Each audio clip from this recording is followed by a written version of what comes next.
Welcome to this special session of legal aptitude. आज हम आपके साथ कुछ लीगल टर्म्स करने जा रहे हैं और जो पहली लीगल टर्म मैं आपके साथ शेयर करूंगा वो आपकी स्क्रीन पर आपके सामने आ रही है और आपको पढ़ना है 121 121। देखिए 121 नंबर क्वेश्चन क्या है, अ लायबिलिटी ऑन अ प्रॉपर्टी। अब समझिए, पहले मैं इसका लॉ पॉइंट आप लोगों के साथ डिस्कस करना चाहूंगा कि ये चीज क्या है। अब मान लो एक आदमी है जिसका नाम है एक्स, ठीक है जी। एक्स जो है वो अपनी प्रॉपर्टी सेल करना चाहता है, दिस मैन इज एक्स, और ये उसका पीस ऑफ लैंड है। ओके, ये इसको बेचना चाहता है वाई को, और एक्स ने इस प्रॉपर्टी पर बैंक से लोन लिया हुआ है, यानी स्टेट बैंक ऑफ इंडिया से एक्स ने लोन लिया। कितने का लोन लिया? 1 करोड़, 1 करोड़, ठीक है जी। 1 करोड़ का लोन लिया और सिक्योरिटी के तौर पर उसने क्या किया? मॉर्टगेज। क्या कर दिया? मॉर्टगेज कर दिया अपनी प्रॉपर्टी को। इसका मतलब ये है, एक्स ने 1 करोड़ रुपया लोन लेकर बैंक को ये कहा कि मैं तुम्हें 1 करोड़ रुपया विद इंटरेस्ट वापस करूंगा, नहीं करूंगा तो आप मेरा ये फार्म मुझसे छीन कर बेचकर अपना पैसा पूरा कर सकते हो। इसे हम क्या कहते हैं? ठीक है, इसे हम कहते हैं कोलेटरल सिक्योरिटी। इसे हम कहते हैं कि उसने जो फार्म मॉर्गेज किया है वो क्या किया है? Collateral security. समझ में आया? तो एक्स ने लोन लिया स्टेट बैंक ऑफ इंडिया से, 1 करोड़ का लोन लिया और गिरवी रख दिया अपना खेत, अपना लैंड, दो चार पे दे दिया है। तब इमूवेबल प्रॉपर्टी। अब लैंड जो है, जो लैंड है, जाहिर सी बात है ये इमूवेबल प्रॉपर्टी है। और जो इमूवेबल प्रॉपर्टी है, ठीक है, जब भी आप उसको गिरवी रखते हो तो इसका मतलब आप मॉर्टगेज कर रहे हो, ठीक है। अब ये प्रॉपर्टी परचेज कर रहा है बायर, जो खरीद रहा है वो है बायर, जो बेच रहा है वो है सेलर। तो एक एक्ट है जिसको हम कहते हैं TPA, यानी transfer of property act. Transfer of property act, transfer of property act, जो ये कहता है कि अगर कोई लाइबिलिटी खड़ी है, अगर कोई लाइबिलिटी खड़ी है किसी प्रॉपर्टी के ऊपर, तो एक्स की ड्यूटी बनती है वाई को कॉन्ट्रैक्ट करने से पहले ही बता देना कि there is a liability on the property. और इसकी लीगल लैंग्वेज में जो वर्ड यूज किया जाता है वो क्या होता है? इमूवेबल प्रॉपर्टी के ऊपर कोई अगर लाइबिलिटी खड़ी है तो उसे हम कहते हैं एनकम्बरेंस। नोट्स बनाते जाइएगा, एनकम्बरेंस। सो दीज आर एनकम्बरेंसेस, यानी कि एक चार्ज क्रिएट हुआ है। क्या क्रिएट हुआ है? एक चार्ज क्रिएट हुआ है ओवर द प्रॉपर्टी। समझ में आया? और अब ट्रांसफर ऑफ प्रॉपर्टी एक्ट ये भी कहता है कि डिफेक्ट अगर डिफेक्ट इन टाइटल है, टाइटल यानी कि मालिकाना अधिकार, अगर कोई ऐसी प्रॉपर्टी है जो कि आप सेल या किसी भी और तरह से ट्रांसफर करने जा रहे हैं, ठीक है, और आपने डिफेक्ट इन द टाइटल कि आपके मालिकाना अधिकार के अंदर डिफेक्ट है, अगर आपने उसको डिस्क्लोज नहीं किया, किसको नहीं किया? दूसरी पार्टी को, यानी कि बायर को अगर नहीं बताया, तो ये फ्रॉड कहलाएगा। This is fraud. और आपकी क्या खड़ी हो जाएगी फिर? Criminal liability. Criminal liability stand करते, यानी अब आपको सजा मिलेगी। आपने गुनाह किया है, आपने फ्रॉड किया है बायर के साथ। उसे क्यों नहीं बताया कि आपने जिस प्रॉपर्टी को सेल करने का वादा किया है वो प्रॉपर्टी पहले से गिरवी रखी हुई है। समझ में आया? तो ये है लॉ पॉइंट। एनकम्बरेंस वर्ड का मतलब आपको समझ में आ गया है। अब हम करने जा रहे हैं 122, रॉन्गफुल सॉलिसिटिंग या फिर कोएक्सिंग। किसी को गलत सलाह अगर दी जा रही है तो उसे लीगल लैंग्वेज में क्या कहा जाएगा? कोई जैसे कोई ऑफेंस करने के लिए, कोई ऑफेंस करने के लिए अगर आप किसी को उकसाते हैं तो उसे हम कहते हैं क्या? उसे हम कहते हैं एंटाइसिंग, कि आप एंटाइसिंग कर रहे हैं। इससे जुड़ी हुई एक और टर्म भी है, ठीक है। आप इसी के लिए एक और टर्म यूज करते हैं कि उसने इंस्टिगेट किया। अब इंस्टिगेट और एंटाइसिंग में क्या फर्क है? ठीक है, अब देखो एक्स है, एक्स की बहस हो गई वाई से, ठीक है। वाई ने आगे से कुछ फिल्दी वर्ड्स, कोई गाली दे दी एक्स को, समझ में? तो गुस्से में आकर एक्स ने उसके सिर पर एक डंडा दे मारा। तो हम ये कहेंगे कि वाई ने क्या किया है? इंस्टिगेट किया है एक्स को। तो जिसके साथ गुनाह होता है, ठीक है, वो ऐसे इंस्टिगेट कर रहा है, समझ में आया? अब दूसरी तरफ अगली चीज है एंटाइसिंग, कि कोई आदमी है जेड, जेड एक्स को कहता है कि वाई सबको तुम्हारे बारे में इतना बुरा भला बोलता है, तुमने आज तक कोई एक्शन क्यों नहीं लिया?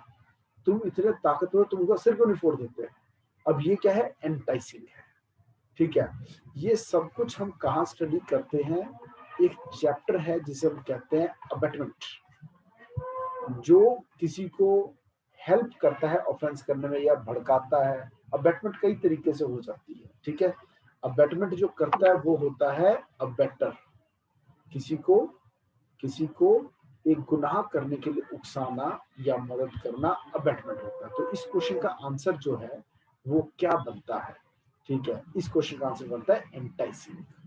अब 123 करने चाहते हैं, that which is fair and right, जो बिल्कुल सही है, जो जायज है, उसको लॉ की टर्म में क्या कहेंगे? जैसे कि एक आदमी है ए और दूसरा आदमी है बी, ठीक है। ए ने प्रॉमिस किया कि वो बी को घर बनाकर देगा और Z X Y Z company का सीमेंट यूज करेगा, मगर एक्स वाई जेड कंपनी का उसको मिल नहीं रहा था, तो उसने आर एस कंपनी का सीमेंट लगाकर घर बना दिया। बी ने उसको पैसे देने की जब बारी आई तो पैसे देने से मना कर दिया, ये कह के कि मैंने जिस कंपनी का सीमेंट में लाने कहा, तुमने उस कंपनी का सीमेंट तो लगाया नहीं, तुमने तो किसी और ही कंपनी का सीमेंट लगा दिया। तो कोर्ट देखेगी क्या बी को ए के पैसे मारने का अधिकार है या नहीं। अगर दोनों इक्वली गुड कंपनीज हैं, सेम रेट है उनके, तो बी को पैसे देने होंगे।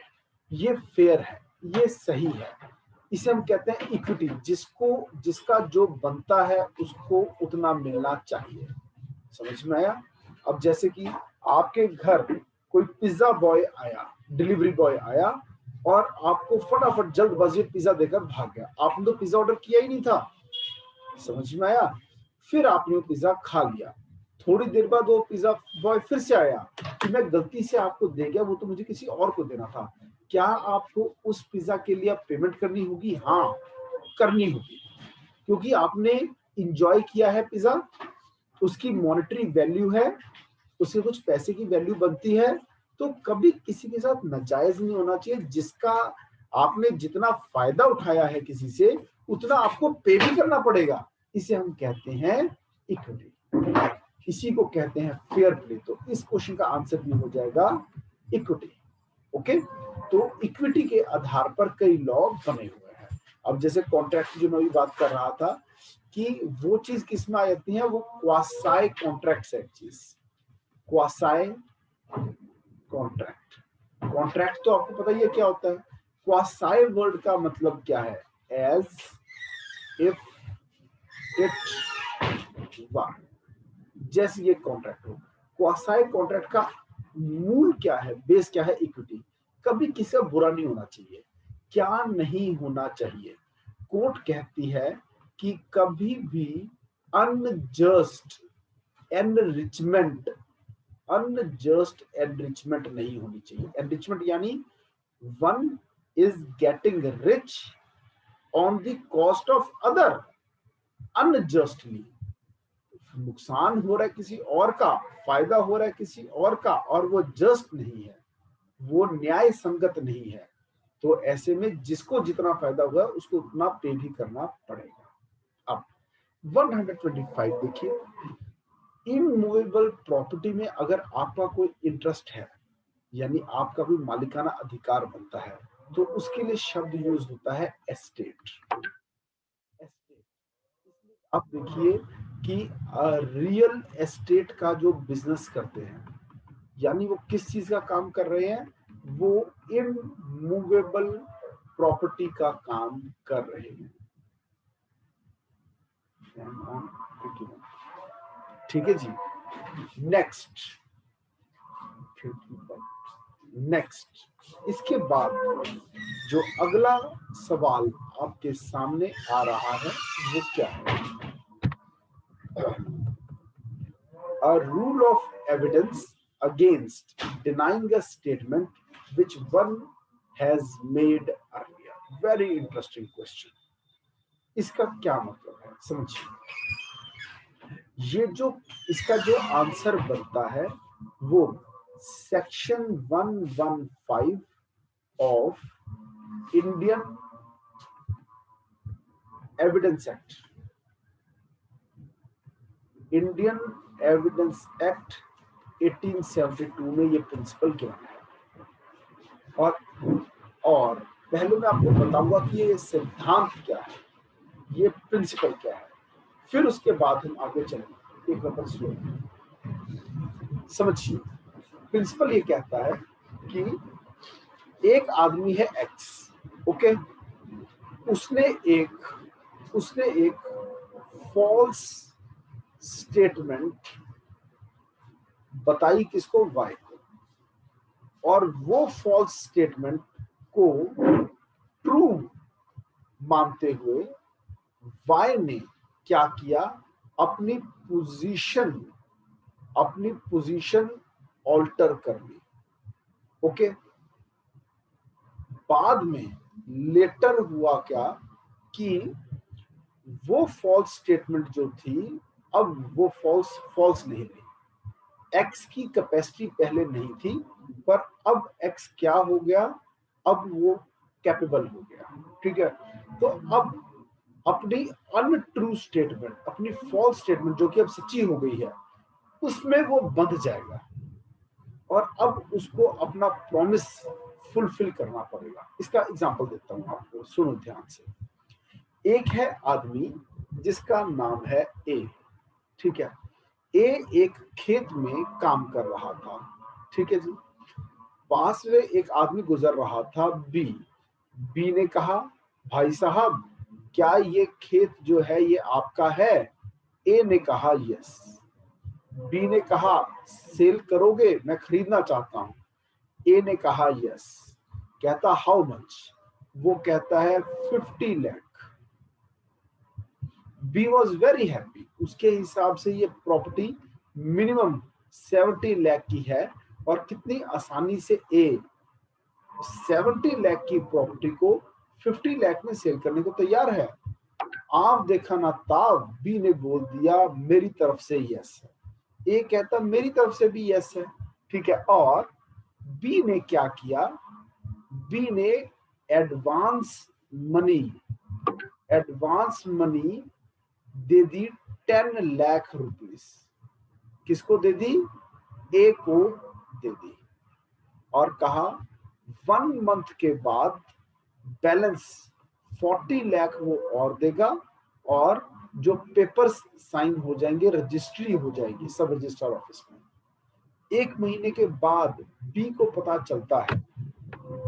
चलता है कि ए तो उस खेत का मालिक ही नहीं है, खेत का मालिक तो ए का फादर है। समझ में आया? तो बी कहता है अब क्या होगा? ए कह रहा है मैं मालिक ही नहीं हूं, मैं ये खेत तुम्हारे नाम कैसे कर सकता हूं? बी ने कुछ नहीं किया, चुप करके बैठा रहा, और उसके 6 महीने के बाद फादर की डेथ हो गई और प्रॉपर्टी ए को मिल गई और ए बन गया मालिक। अब बी फिर से ए के पास क्या कहता, तब चाहे तुम मालिक नहीं थे पर अब तो मालिक बन गए हो, अब तुम्हें अपना खेत मुझे देना होगा। 10 लाख रुपए आउट ऑफ 50 लाख तुम्हारे पास पहले ही जा चुके हैं, रिमेनिंग 40 लाख मुझसे लो और खेत मुझे दो। अब ए पछता रहा है, ठीक है, क्यों? क्योंकि अब हाँ ए को अपना खेत 70 लाख वाला खेत 50 लाख के रेट के हिसाब से देना होगा। 10 लाख उसके पास आ चुका है, 40 लाख और लेके देना होगा। He will be stopped, he will be stopped from going away from his words. अपने वादे से दूर उसको जाने दिया नहीं जाएगा, उसको बांध दिया जाएगा। इसे हम कहते हैं एस्टॉपल। कहां दिया गया है? Indian evidence act. मैंने अभी आपको बताया 1872 का ये लॉ है और इसका नाम है इंडियन एविडेंस एक्ट 1872। क्लियर? और section 115 of Indian evidence act. Clear है? कोई स्टूडेंट कुछ क्वेश्चन पूछना चाहे तो पूछ सकता है, ठीक है। Section 115 of Indian evidence act. अब आते हैं 127 पर, वो देखते हैं क्या आंसर बनता है। Rule of evidence preventing a person from changing what was previously said by him. Same question, एक ही क्वेश्चन अलग वर्ड्स, तो इसका आंसर भी क्या बनेगा? एस्टॉपल। ठीक है जी। अब आते हैं question number 128, a court's order to enforce a decree. इसको हम क्या कहते हैं? A court's order to enforce, पहले तो डिक्री वर्ड समझो, ठीक है। एक होती है जजमेंट, एक होती है जजमेंट और एक होती है डिक्री, दोनों में फर्क है, ठीक है। और जो डिक्री होती है, ठीक है, ये होता क्या है इसे समझिए। जैसे मान लो ये एक्स है, ठीक है, जो कि है लैंडलॉर्ड, मकान मालिक, और एक है वाई जो कि है टेनेंट, इसका किराएदार। क्लियर? 6 महीने से किराएदार ने किराया नहीं दिया, 10,000 रुपए महीना किराया देना बनता था, 6 मंथ से दिया नहीं, टोटल 60,000 रुपीज अब ले सकता है कौन? लैंडलॉर्ड ले सकता है टेनेंट से। क्लियर? और लैंडलॉर्ड कोर्ट जाता है और दो चीजें डिमांड करता है। पहला, arrears of rent, arrears of rent. Arrear क्या है? जो इकट्ठा हो गया, जो एक्यूमुलेट हो गया, उसे हम कहते हैं एरियर्स, जो टाइम से नहीं दिया गया। और दूसरा वो मांगता है एविक्शन। एविक्शन, एविक्शन क्या है कि मुझे अपना मकान खाली कराना है, ऐसे आदमी को मैंने किराएदार रखना ही नहीं जो टाइम पर किराया ना दे। इस प्रकार के सूट को एविक्शन सूट कहते हैं। कौन सा सूट कहते हैं? एविक्शन सूट कहते हैं। और उसने दो बातें मांग ली, पहला एरियर ऑफ रेंट और non payment of rent in time के ग्राउंड पर एविक्शन। तो ये दो चीजें उसने जो मांगी है, इसको हम क्या बोलेंगे? रिलीफ। ये रिलीफ वो सीख कर रहा है कोर्ट से, ये दो रिलीफ मांगे हैं उसने, ठीक है। तो कोर्ट ने ऑर्डर दिया। अब आगे से टेनेंट की बात सुनेंगे, क्योंकि हमेशा कोर्ट दोनों तरफ की बात सुनती है, लैंडलॉर्ड की बात भी सुनेंगे और टेनेंट की बात भी सुनेंगे। और टेनेंट कहता है जी मैं इसको रेंट दिया करता था, मगर पहले दिया करता था चेक के द्वारा, ठीक है, जो कि बैंक में डायरेक्ट पैसा जाता था और उसका तो एविडेंस भी क्रिएट हो चुका है। मगर पिछले 6 महीनों से लैंडलॉर्ड ने मुझे रिक्वेस्ट किया था कि आप मुझे कृपया कैश में पैसे दिया करें, और मैं 10,000 रुपीज पर मंथ कैश दिया करता था। अब जो बोले वो कुंडा खोले, जो बोले वो कुंडा खोले, ये एक बेसिक फंडा है सिविल लॉज का, सिविल सूट्स का भारत में। इसका क्या मतलब है वो भी समझिए कि अगर कोई एक नई चीज अगर कोर्ट के सामने कोई रख रहा है तो उसी का फर्ज बनता है वो प्रूव भी करेगा, सबूत भी देगा उस चीज के। जैसे ही लैंडलॉर्ड कहता है कि ये आदमी मेरा टेनेंट है और ये 10,000 रुपया महीना रेंट देने के लिए लायबल है, तो ये दो बातें लैंडलॉर्ड को प्रूव करनी होगी। Prove that he is your tenant, prove that the amount of rent is 10,000 per month. वो इजिली प्रूव कर देगा।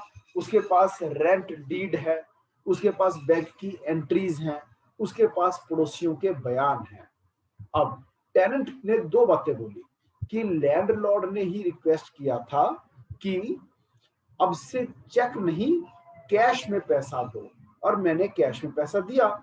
अब दो बातें कि मैंने कैश में पैसा 6 महीने तक लगातार हर महीने 10,000 रुपए दिया, यह है एक स्टेटमेंट। दूसरा, रिक्वेस्ट किया था किसने? लैंडलॉर्ड ने। दोनों ही बातें प्रूव कौन करेगा? टेनेंट। समझ में आया? अगर वो प्रूव करने में कामयाब हो जाता है तो लैंडलॉर्ड केस हार जाएगा, अगर वो प्रूव नहीं कर पाया तो टेनेंट केस हार जाएगा।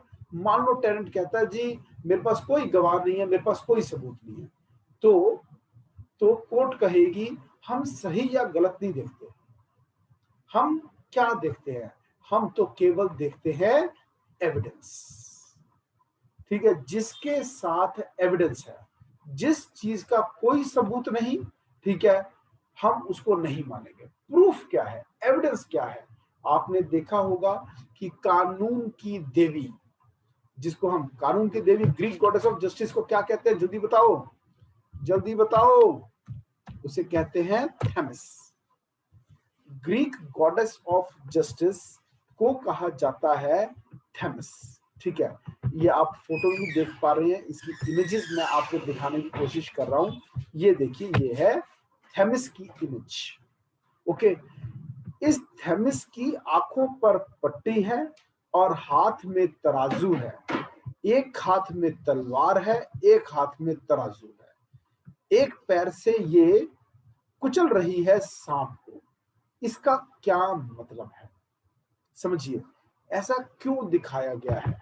ठीक है, ऐसा इसलिए दिखाया गया है, ये ग्रीक गॉडेस ऑफ जस्टिस है जिसे हम थेमिस कहते हैं, कि सांप को कुचलना है, गलत काम करने वाले को सजा देनी है, गलत काम करने वाले को सजा देनी है, सांप को मारना है। और दूसरा, स्वॉर्ड क्यों दिखाई गई है? तलवार, ताकि गलत काम करने वालों को डरा के रखना है, ताकि वो गलत काम ना करे।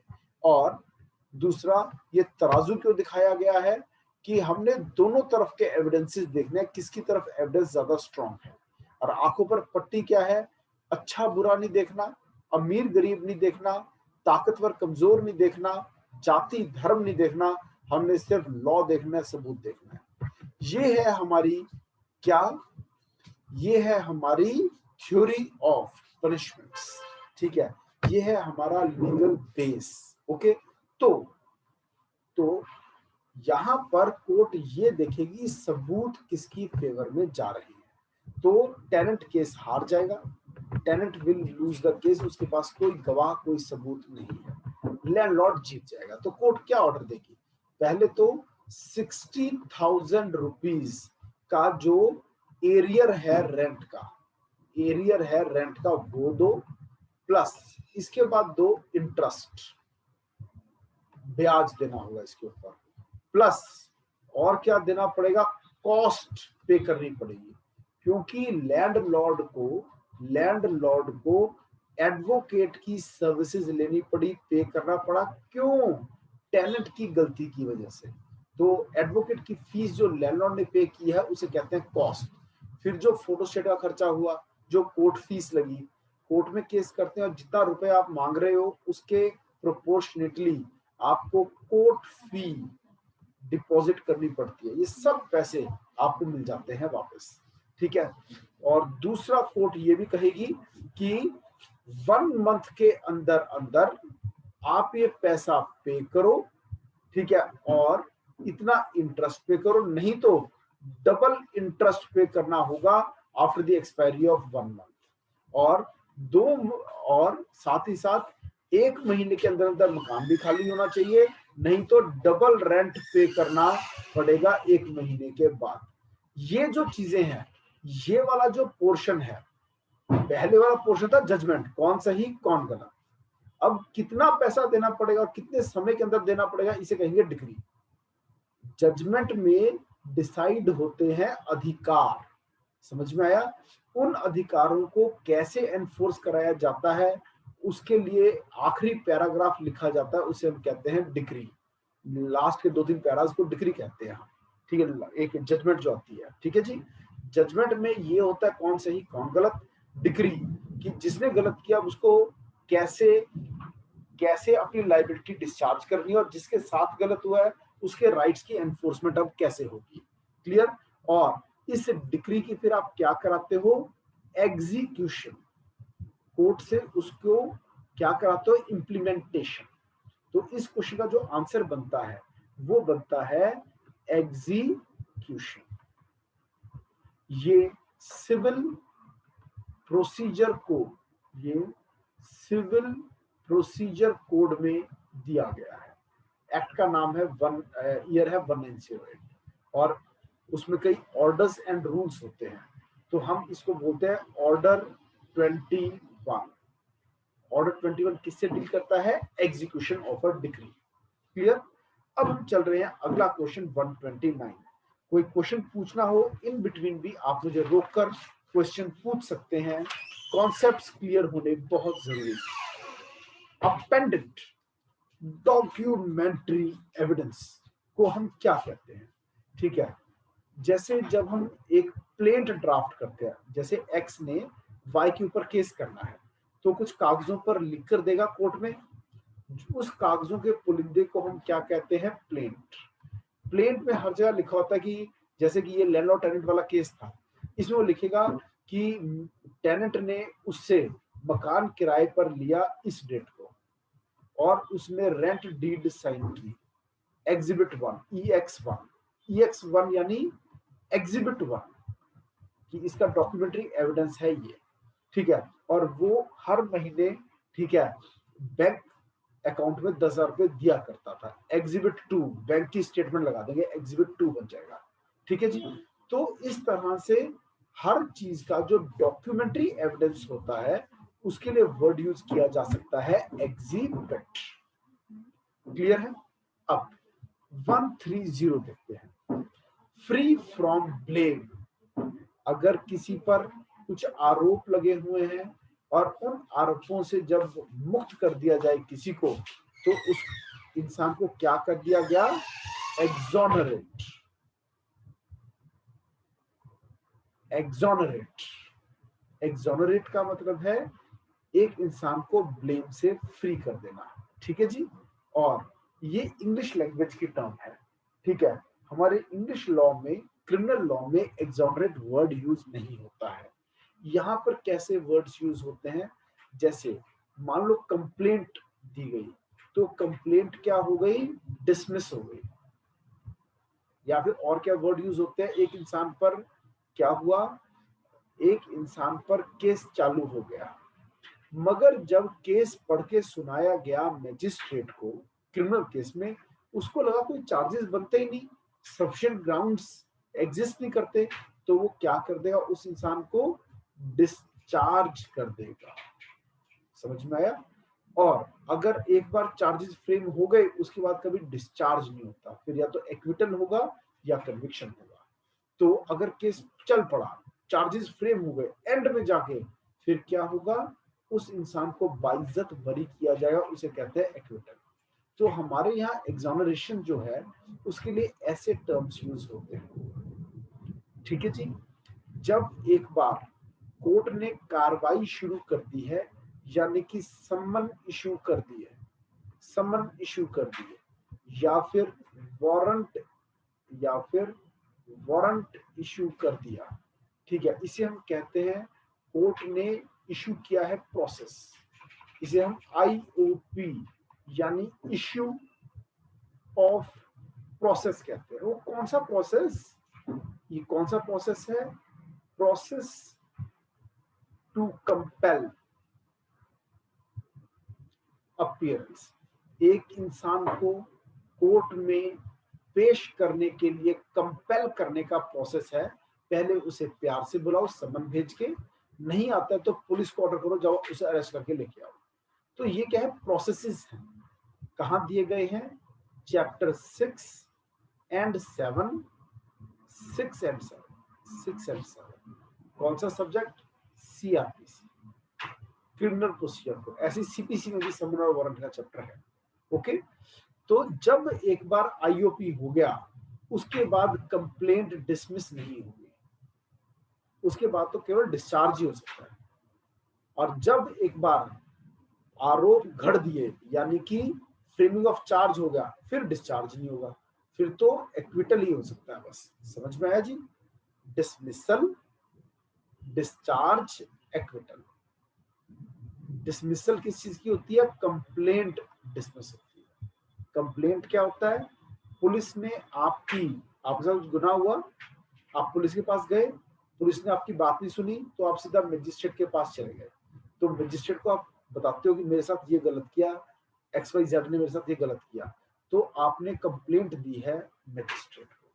क्लियर, कंप्लेंट के बारे में जो इंफॉर्मेशन दी गई है सीआरपीसी में, क्रिमिनल प्रोसीजर कोड में, वो कहाँ दी गई है, इसकी जो डेफिनेशन दी गई है कंप्लेंट की, जो डेफिनेशन दी गई है किस वर्ड की, कंप्लेंट की, वो कहाँ दी गई है, सेक्शन 2D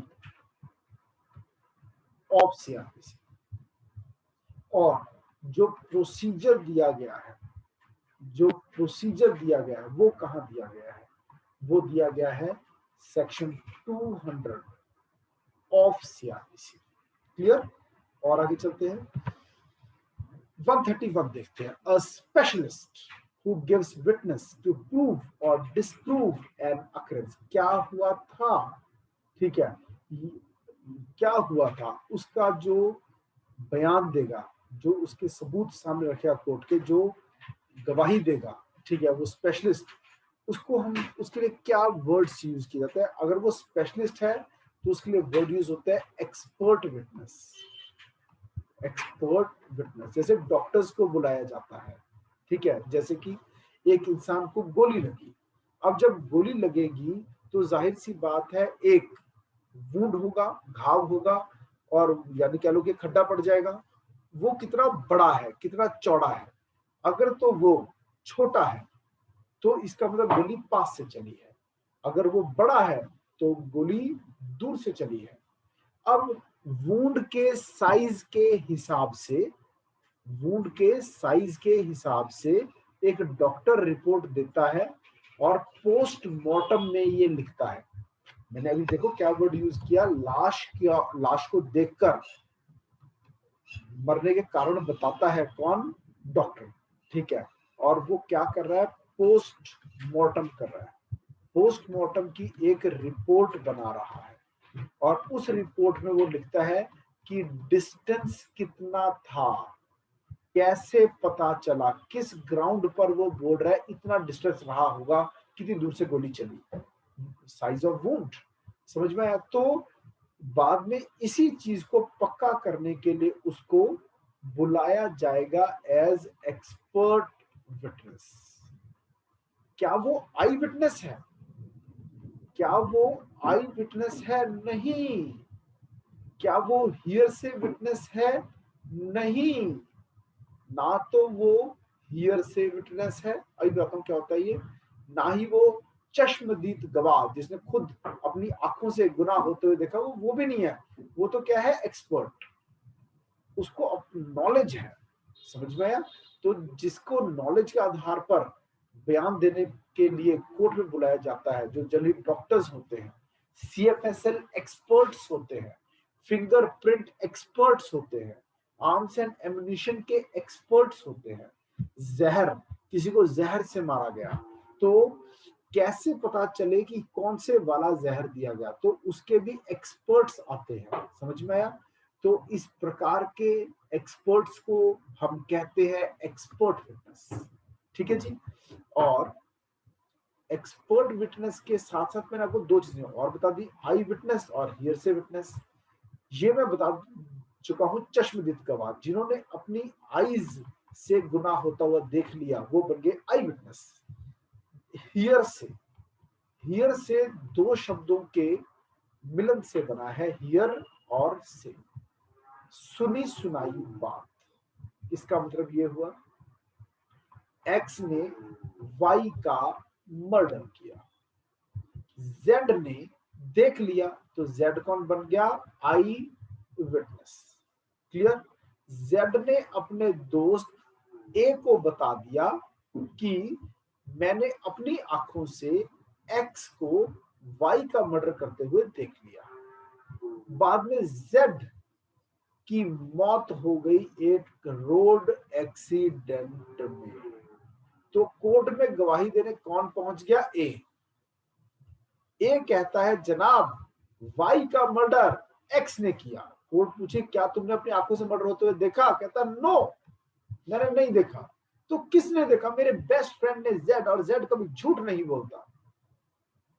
कोर्ट कहती है हियर से एविडेंस इज नो एविडेंस, भागो यहां से। क्या पता वो मजाक कर रहा हो जेड, क्या पता तुम झूठ बोल रहे हो, कुछ भी हो सकता है। क्या पता जेड को हेल्यूसिनेशंस हो रहे हो, ख्याली जिसे कहते हैं, या उसे सपने में देखा हो मर्डर करते, कुछ भी हो सकता है। समझ में आया? तो hearsay evidence is no evidence. Is my point clear? समझ में आ रहा है स्टूडेंट्स? कोई दिक्कत तो नहीं आ रही है आपको? क्या मैं चलूं आगे? चलो सर चलो। So next question is when a right or obligation end, जब एक अधिकार आपका खत्म हो जाता है तो उसके लिए क्या वर्ड यूज किया जाता है? खत्म हो जाना। देखते हैं कौन पहले जवाब देगा। जब आग लगती है तब भी यही वर्ड यूज होता है। बोलो, जवाब बोलो। एक्सटिंग्विश, इसे हम कहते हैं एक्सटिंग्विशमेंट।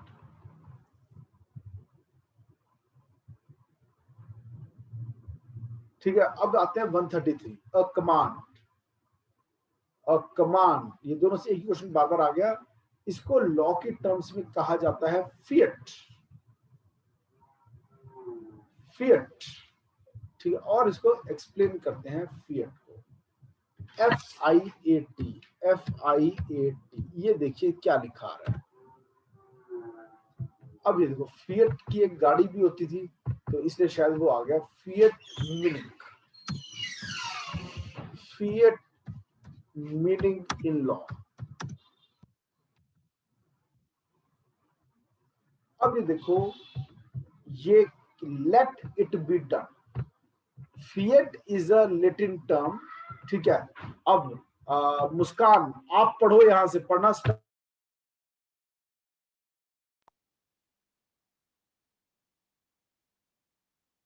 रीड करो।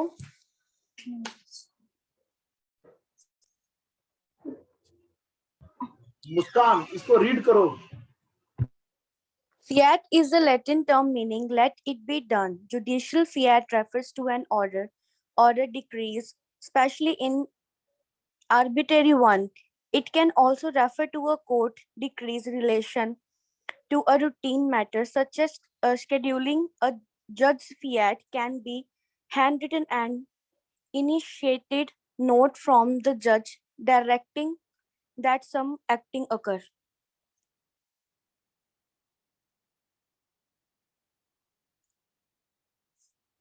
तो हमने अभी सुना कि फिएट एक लैटिन टर्म है, इसका मतलब लेट इट बी डन, कि ये काम होना चाहिए, कुछ काम करने का आदेश देना क्या होता है? फिएट एक कमांड है। Is my point clear? और आगे चलते हैं हम। अगला 135, a relation based on trust और गुड फेथ। अगर ट्रस्ट के ऊपर अगर एक रिलेशनशिप बेस्ड है तो हम उसे कहते हैं कौन सा रिलेशन? Fiduciary relation. रुको, this is called a fiduciary relation. Okay, एक कॉन्ट्रैक्ट हुआ, एक ने दिया ऑफर, दूसरे ने दिया एक्सेप्टेंस। तो अगर फिड्यूशरी रिलेशन था यानी ट्रस्ट बेस्ड रिलेशन था, तो जो अब इफेक्टेड पार्टी है, जिसको नुकसान हो रहा है, देखा जाएगा कहीं उसके साथ गलत तो नहीं हो रहा, कहीं उसके विश्वास का नाजायज फायदा तो नहीं उठाया जा रहा। समझ में आया? तो ट्रस्ट बेस्ड रिलेशन को कहते हैं फिड्यूशरी रिलेशन, हस्बैंड वाइफ का रिलेशन, ठीक है, डॉक्टर और उसके पेशेंट का रिलेशन, एडवोकेट और उसके क्लाइंट का रिलेशन, ये ट्रस्ट बेस्ड रिलेशन होते हैं। दो पार्टनर्स हैं एक ही बिजनेस में, तो उनके बीच में भी होता है ट्रस्ट, यानी उनका रिलेशन है फिड्यूशरी रिलेशन। आज के इस लेक्चर को मैं यही एंड कर रहा हूं। एक और लेक्चर अभी हम छोटा सा रखेंगे और वो होगा रीजनिंग का। ओके, थोड़ी देर में आपको उसका मैसेज आ जाएगा। Okay, bye bye, see you, Tata.